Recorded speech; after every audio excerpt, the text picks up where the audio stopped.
I'm very unhappy that I had to pay $100 just to be able to file New York State tax returns. That's another issue that's coming up. Maybe you weren't aware of that, but no, I'm not aware of that one either. Anyone that files 10 or more tax returns in New York State must pay $100 to be registered with the state. And once one state's doing it, it's going to spread like wildfire. And I did over 35 different states last year, so... Well, I would say we did 30 anyway. Yeah, But I don't think I did 10 in New York. So.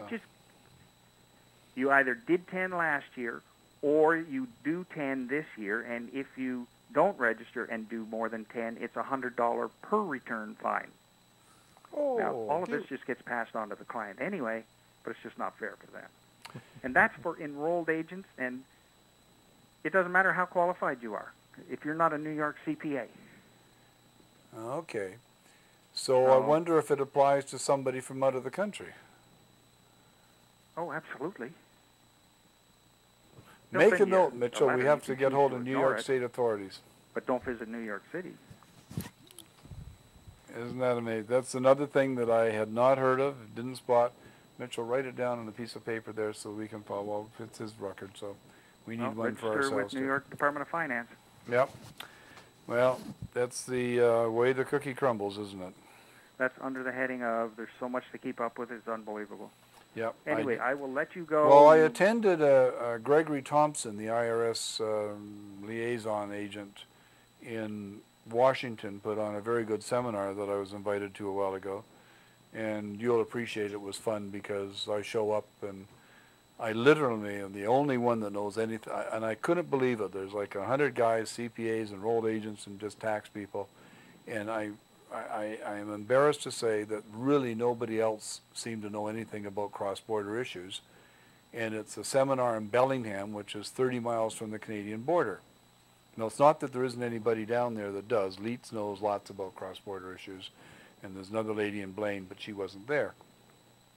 So, but the interesting part I found was that I don't e-file anything, which you may or may not know.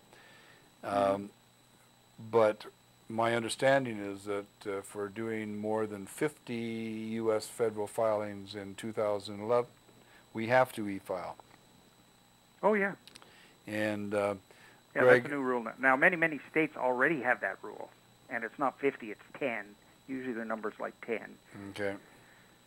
And they do track, because with your e-filing, they have your EIN and individual tax preparer number and all that, and I get letters from New Jersey. I had to register separately. California, New York, I have to register separately. Well, and pay just for the record, we've actually made efforts to register in 2 states and federally, and they won't register us. They won't give us a number. Do you have a federal EIN number? Nope. Well, that's probably where you need to start, and then you need to go get your tax. Well, that's an SS4, but taxpayer ID number. Well, Peter. Then you need to get an e-file registration number. My son Peter tried to register just a couple of months or 3 months ago, and they would not, under any circumstances, issue a taxpayer preparer number for anybody out of the country. Well, they've stopped, for instance, accepting applications for certifying acceptance agents. There's a moratorium on that, so you can't become a certifying acceptance agent for ITINs anymore. Yeah. Everything changes. The more things change, the more things stay the same. Yeah, we go around in circles. Gary, thanks you, and again to my audience, www.garygauvin.com, GaryGauvin.com. It'll be up on the link on our archive. The best guy. You can even find it on my Facebook site. Thanks, Gary.